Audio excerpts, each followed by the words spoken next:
Guys, আজকে আমাদের কি কি রান্না হবে চলো তোমাদের সঙ্গে একটু শেয়ার করে নিই। এই দেখো, হাঁড়িতে ভাত বসিয়ে দিয়েছি, ভাতটা ফুটছে।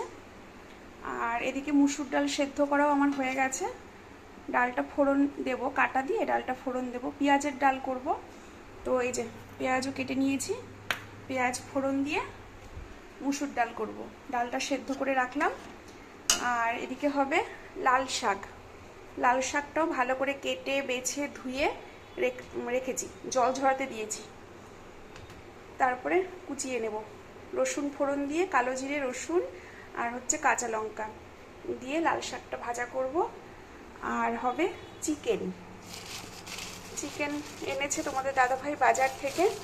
তো চিকেনটা ভালো করে ধুতে হবে, এখনো ধোয়া হয়নি।